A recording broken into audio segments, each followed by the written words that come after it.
Welcome there, Investorholics, my subscribers, and to all those newbies just clicking on my channel or looking at my videos for the first time.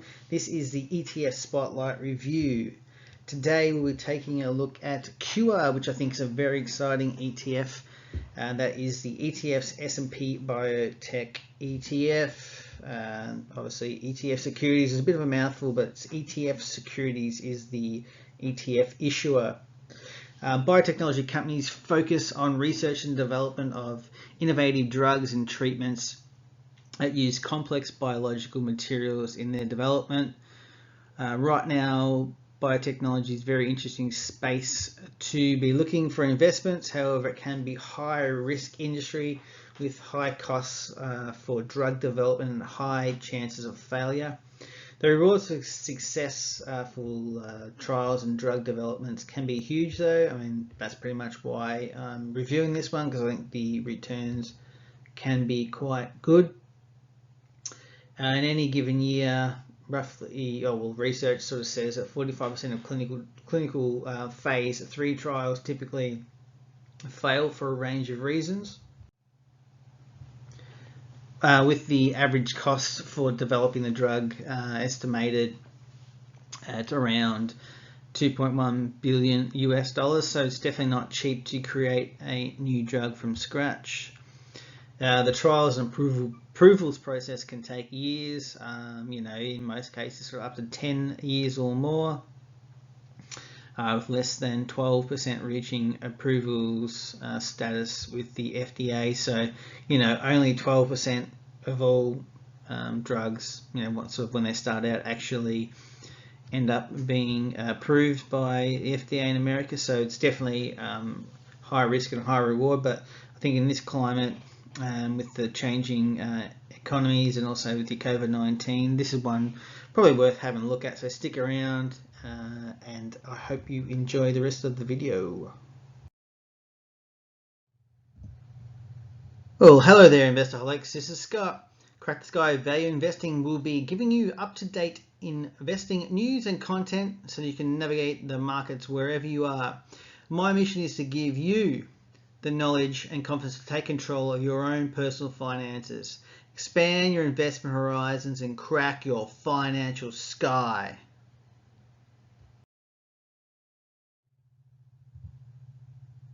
So QR aims to provide investors with the returns that track the performance of the S&P Biotechnology Select Industry Index. That's a nice fancy name. Q uses a full replication strategy that tracks the index, meaning that it holds all of the shares that make up the index. It's equal weighted, meaning that each holding makes up the same proportion of the portfolio and therefore contributes equal to the overall performance. So QR offers investors exposure to the US biotechnology companies, predominantly anyway. 99% of the companies in this are American.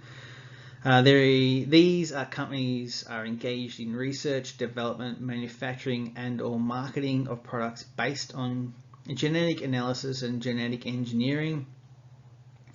Examples include the development of immunotherapy treatments and vaccines to treat human diseases.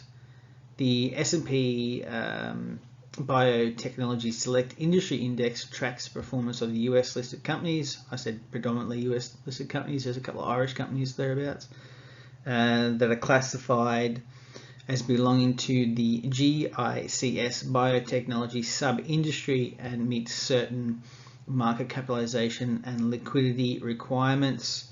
That's a bit of a mouthful. You can kind of see a few down the bottom here. So Moderna, Regeneron, and a few other different companies. Moderna, most people may have heard of in the old COVID-19 vaccine race. So why are we looking at this ETF? Well, it just sort of gives you a simple low-cost exposure to the biotechnology sub-industry. So, with one trade you can get access to these, pretty much all these companies at once. You don't have to go through and do research on them all and then try to pick which is the best one. The US market plays a leading role in innovation, and part due to lucrative nature of the US patent system. So, quite a large percentage of all the new drugs come out of the States. Obviously because it's patent protected over there, so they get to take advantage of the full value. An investment in a broad biotechnology portfolio provides exposure to not only medical advances but also the potential corporate activity in the sector, build liquidity and transparency as well. But yeah, so hopefully they're looking for some M&A, so mergers and acquisitions type activity, and that will actually push up the price of the ETF as well along the way.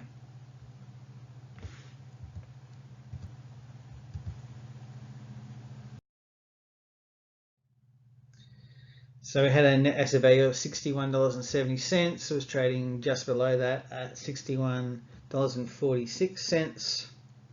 Market cap, this one's a small ETF, just over $12 million.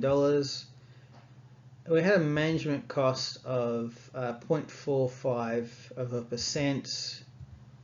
We're looking at an annual distribution here, or dividend. I think it usually comes out in July. You get some money in your pocket. Dividend yields around 1.7% or thereabouts.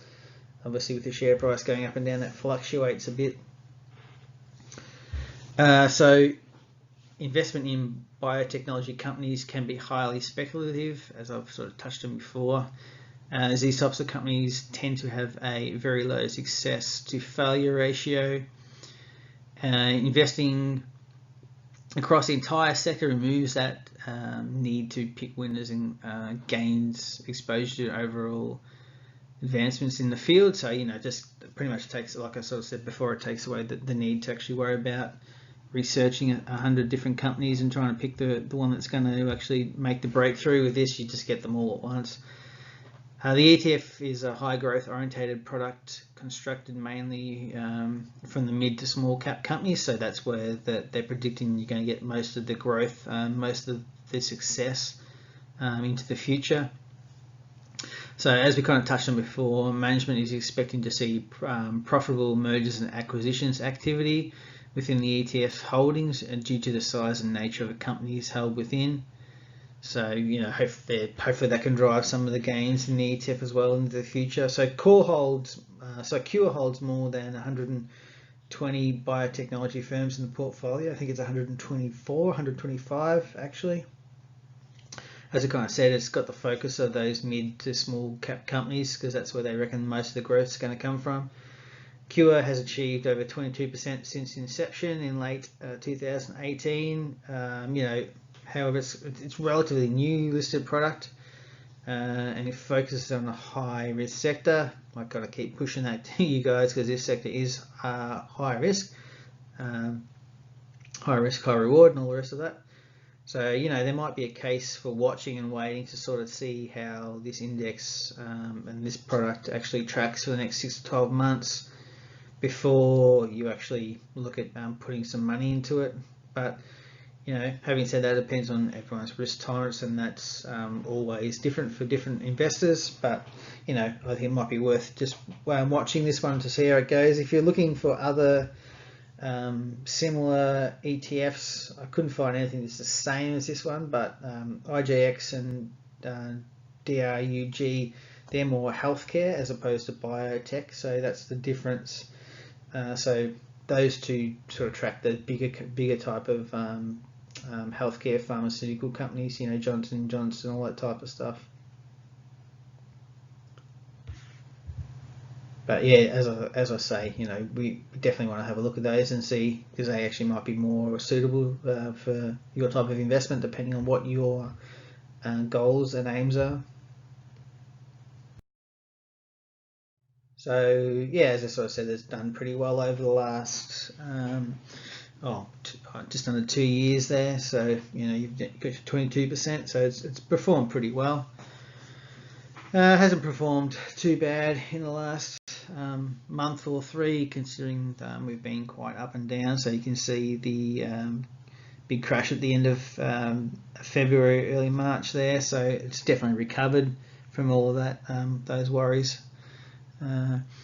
So the US biotechnology industry is valued at, over $131 billion, if I can actually get my words and numbers all correct there. So that's, roughly 14 times the size of the Australian biotech industry.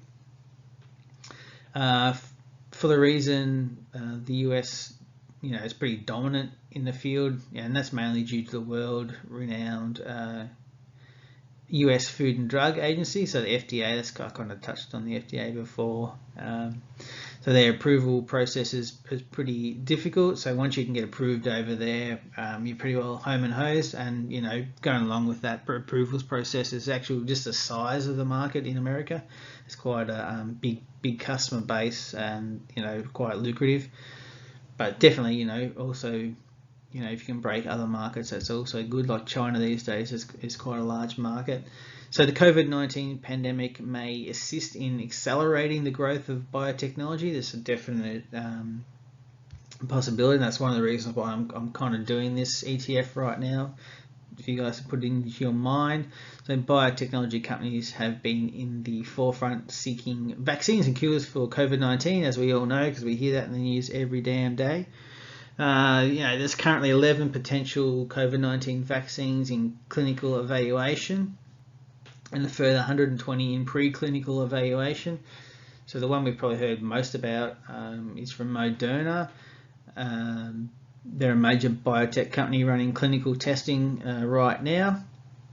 So it was the first company to start human trials and anticipates entering phase 3 trials with 30,000 participants pretty much in the next month or so. So it gives you a bit of a flavor for the type of things that we're probably going to see in the future. So I think if you are interested in the biotech sector but don't have the time or the actual knowledge to be picking individual companies, I think this is an interesting option to do some further research on, and quite possibly you could add this to your portfolio, a small percentage or whatever, just to see if you can see how it goes, and I think it's going to track similarly into the future as well. So the actual index that has a pretty good track record over the past, so I think it's definitely something to keep an eye on anyway. Keep on your watch list if you don't invest in it. So anyway guys, I hope that was worthwhile and the information was useful. Have a great day.